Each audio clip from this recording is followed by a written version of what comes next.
नमस्कार, शब्द सांची विंध्य के समाचार बुलेटिन में आपका स्वागत है। मैं हूं आपके साथ न्याजिया। शुरुआत करते हैं हेडलाइन से।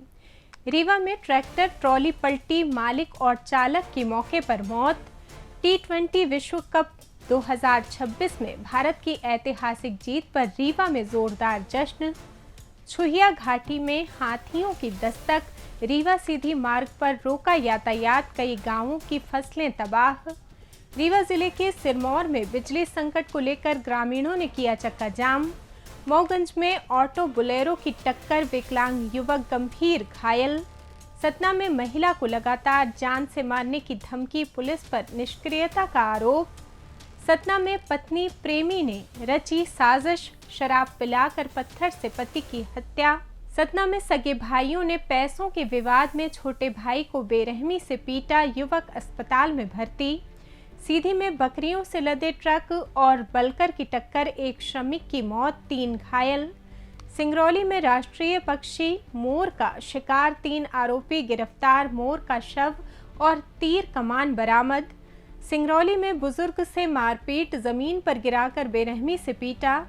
भांग के ओवरडोज से पन्ना के युवक की SGMH रीवा में मौत।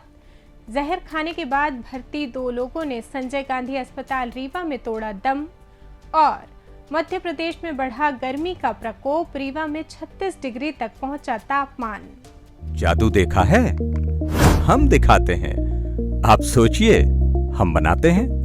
अपने घर या ऑफिस को सजाएं मनपसंद डिजाइन के कस्टमाइज वॉलपेपर्स, ब्लाइंड्स, पेंटिंग्स और लेजर कटिंग से बनी आकर्षक चीजों से। आज ही कॉल कीजिए 7611125428, क्योंकि आपकी कल्पनाओं को पंख देना भी जरूरी है।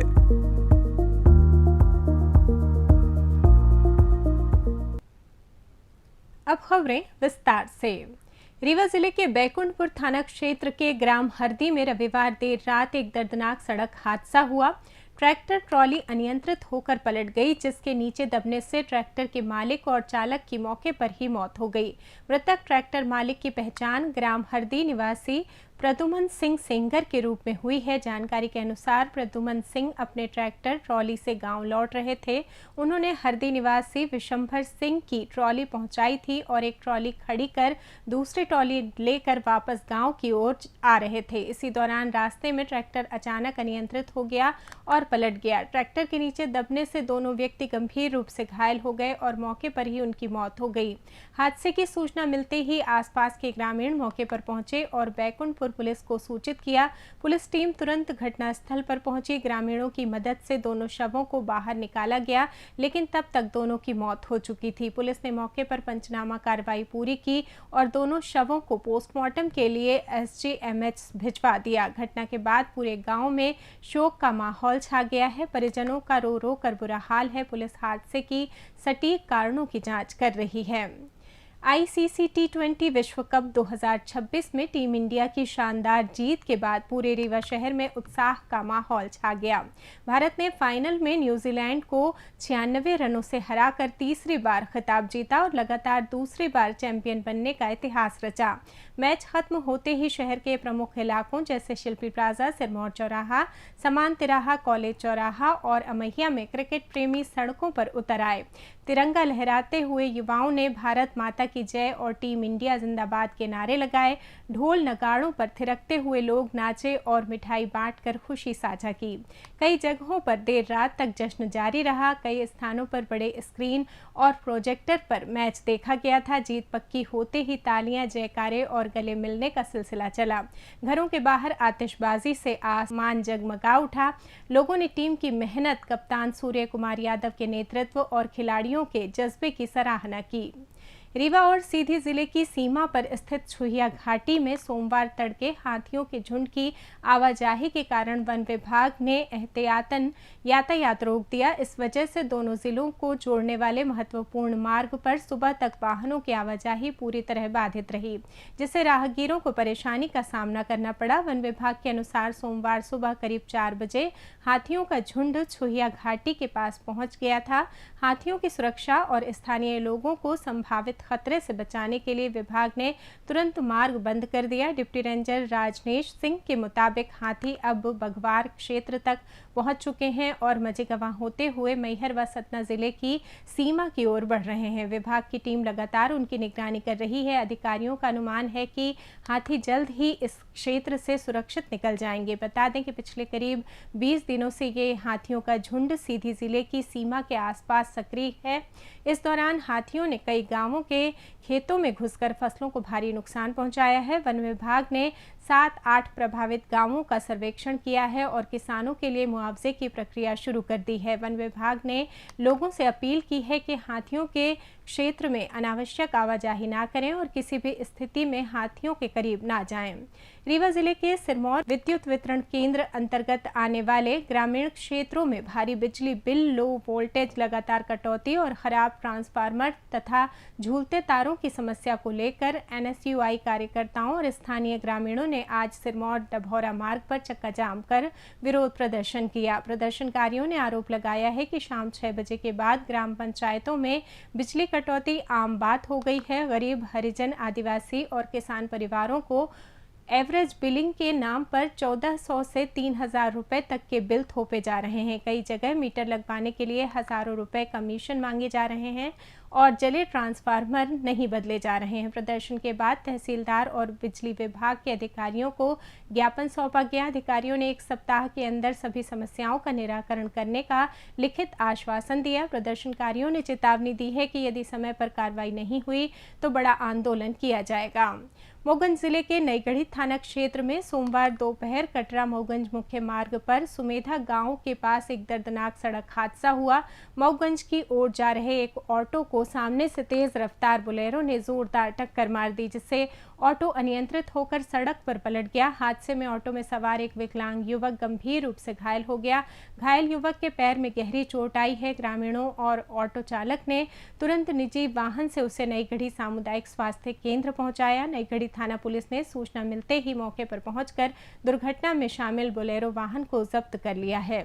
सतना जिले के बिरसिंहपुर वार्ड क्रमांक 8 में रहने वाली महिला मंजू त्रिपाठी ने पड़ोसी परिवार पर गंभीर आरोप लगाए हैं। उन्होंने राजकिशोर गौतम, उनके पुत्र मुकेश गौतम, उमेश गौतम और सर्वेश गौतम सहित परिवार के अन्य सदस्यों पर लगातार जान से मारने की धमकी देने, उत्पीड़न और परेशान करने का आरोप लगाया है। पीड़िता के अनुसार 2 मार्च को आरोपियों ने उनके घर के सामने अवैध रूप से लोहे के खंभों और टीन की चादरों से बड़ा शेड खड़ा कर दिया तथा घर का दरवाजा बाहर से बंद कर दिया। विरोध करने पर गाली गलौज की गई और जान से मारने की धमकी दी गई। मंजू त्रिपाठी ने बताया कि पुलिस थाने शिकायत दर्ज कराने जाते समय रास्ते में भी उन्हें रोका गया और हाथ पैर काटने व जान से खत्म करने की धमकी मिली। थाना सभापुर में शिकायत की गई, लेकिन 4 मार्च को आरोपियों ने शेड उल्टा कर दिया और चालाकी से उनके खिलाफ झूठी शिकायत दर्ज करवा दी। इसके बाद से आरोपी सुबह शाम घर के पास आकर धमकियां दे रहे हैं। महिला घर में अकेली रहती हैं। उनके बीमार पति का इलाज मुंबई में चल रहा है, जिसके चलते पीड़िता बेहद भय और असुरक्षा में जी रही हैं। उनका आरोप है कि शिकायत के बावजूद पुलिस ने अब तक कोई प्रभावी कार्रवाई नहीं की। पीड़िता ने दोषियों के खिलाफ सख्त कानूनी कार्रवाई करने तथा सुरक्षा प्रदान करने की मांग की है। कुछ गुंडे आते हैं, मुझे मेरे दरवाजे बंद करके मुझे धमकाते हैं और 25-25 लोग आते हैं, धमकाते हैं और महिलाएं भी आती हैं।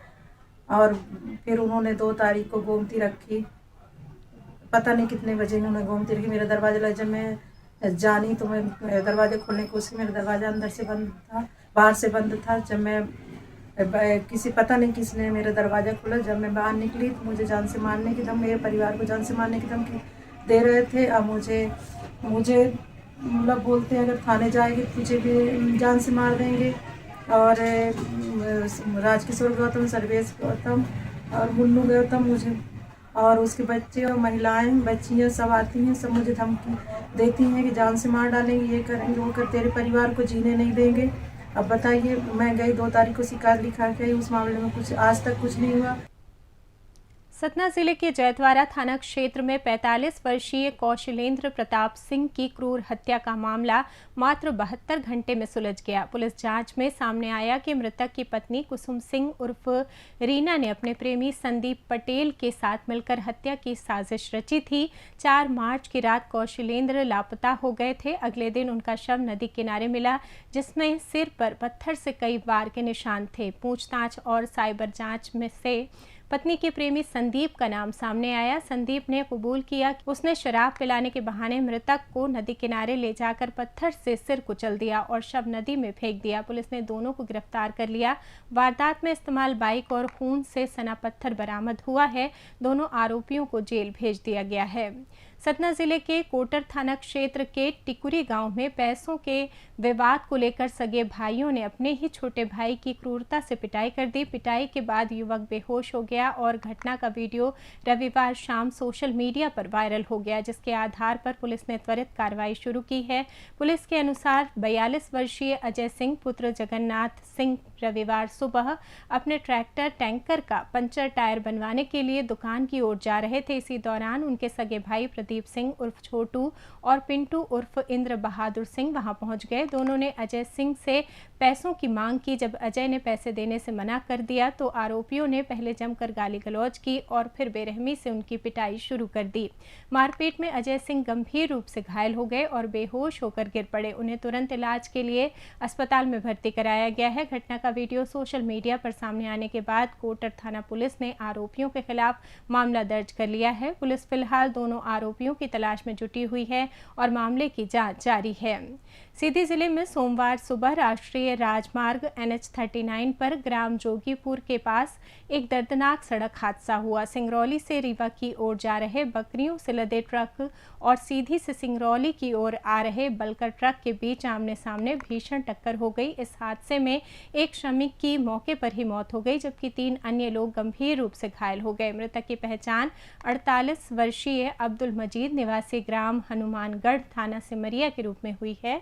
घायलों में बलकर चालक समयलाल कुशवाहा निवासी बड़गांव शामिल हैं, जिन्हें जिला अस्पताल सीधी में भर्ती कराया गया है। ट्रक में सवार अन्य 2 घायल मौके से फरार हो गए।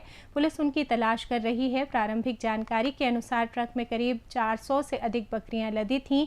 तेज रफ्तार और गलत साइड से आने के कारण दोनों वाहन अनियंत्रित होकर टकरा गए। टक्कर इतनी जोरदार थी कि दोनों ट्रकों के अगले हिस्से पूरी तरह क्षतिग्रस्त हो गए। हादसे की सूचना मिलते ही आसपास के ग्रामीण मौके पर पहुंचे और सिटी कोतवाली पुलिस को सूचित किया। पुलिस ने घायलों को तुरंत अस्पताल पहुंचाया और सभी बकरियों को सुरक्षित पास के बाड़े में रखवाया, जहां उनके खाने पीने की व्यवस्था की गई है। सिंगरौली जिले के करथुआ वन परिक्षेत्र में राष्ट्रीय पक्षी मोर का शिकार करने के आरोप में वन विभाग ने 3 लोगों को गिरफ्तार किया है। आरोपियों के पास से एक मृत मोर का शव और शिकार में इस्तेमाल होने वाले तीर कमान बनाने के औजार जब्त किए गए हैं। वन परिक्षेत्र अधिकारी दिव्यांशु सिंह ने बताया कि मुखबिर से मिली सूचना के आधार पर वन विभाग की टीम ने त्वरित कार्रवाई करते हुए जंगल क्षेत्र में छापेमारी की। मौके पर 3 आरोपियों को रंगे हाथों पकड़ा गया। गिरफ्तार आरोपियों की पहचान हिंचलाल केवट, रज्जू केवट और सुरेंद्र उर्फ लाला केवट के रूप में हुई है। उनके कब्जे से एक मृत मोर के अलावा तीर कमान बनाने के लिए उपयोग होने वाले बर्तन, सामग्री और अन्य उपकरण बरामद किए गए हैं। वन विभाग ने तीनों के खिलाफ वन्यजीव संरक्षण अधिनियम के तहत मामला दर्ज कर लिया है और आगे की कानूनी कार्रवाई जारी है।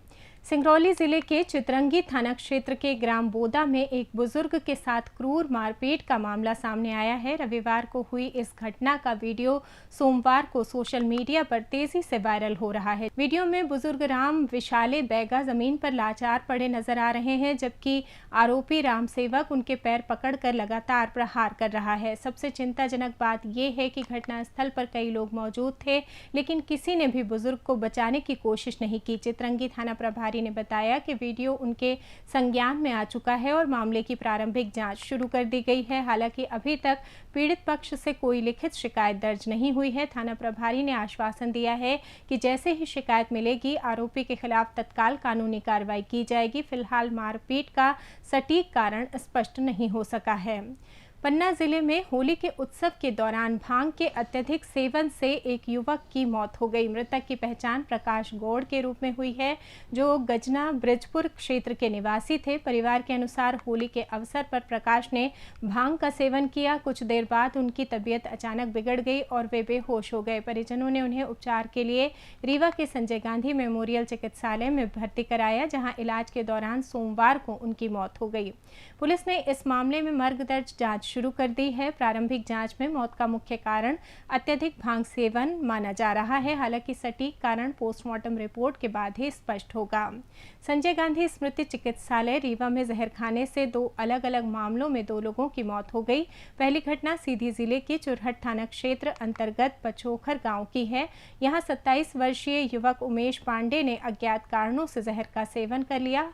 हालत बिगड़ने पर परिजनों ने उन्हें तुरंत रीवा के संजय गांधी चिकित्सालय में भर्ती कराया, लेकिन इलाज के दौरान उनकी मौत हो गई। दूसरी घटना शहडोल जिले के ग्राम पपौत की है। यहां 50 वर्षीय विनीत चतुर्वेदी ने जहर खाकर कथित तौर पर आत्महत्या कर ली। उन्हें भी संजय गांधी अस्पताल में भर्ती कराया गया है, जहां इलाज के दौरान उनकी भी मौत हो गई। बात करें मौसम की, तो मध्य प्रदेश में मार्च के दूसरे सप्ताह में गर्मी ने रफ्तार पकड़ ली है। मौसम विभाग के अनुसार राज्य के अधिकांश हिस्सों में धूप खिली हुई है और तापमान 35 से 40 डिग्री सेल्सियस के बीच पहुंच रहा है। रीवा जिले में आज अधिकतम तापमान 36 डिग्री सेल्सियस दर्ज किया गया, जबकि न्यूनतम तापमान 21 डिग्री के आसपास रहा। रीवा में सुबह से धूप तेज रही और दोपहर में तापमान 36 से 38 डिग्री तक पहुंच गया। अगले 4 से 5 दिनों में तापमान 38 से 40 डिग्री तक जा सकता है। मौसम साफ रहेगा, बारिश की कोई संभावना नहीं है। रीवा संभाग सहित पूर्वी मध्य प्रदेश में लू जैसी स्थिति बन सकती है, जिससे लोगों को सतर्क रहने की सलाह दी गई है। मौसम विभाग ने लोगों से दोपहर में बाहर निकलने से बचने, पानी अधिक पीने और धूप में सिर ढक कर निकलने की अपील की है। इसी के साथ ये समाचार बुलेटिन समाप्त हुआ। कल फिर मिलेंगे नई खबरों के साथ। जुड़े रहिए शब्दसाची विंध्य से, और विंध्य से जुड़ी तमाम खबरों के लिए हमारे चैनल को सब्सक्राइब कर दें। अपने आसपास की खबरें हम तक पहुंचाने के लिए स्क्रीन पर दिए नंबर पर आप संपर्क भी कर सकते हैं। धन्यवाद।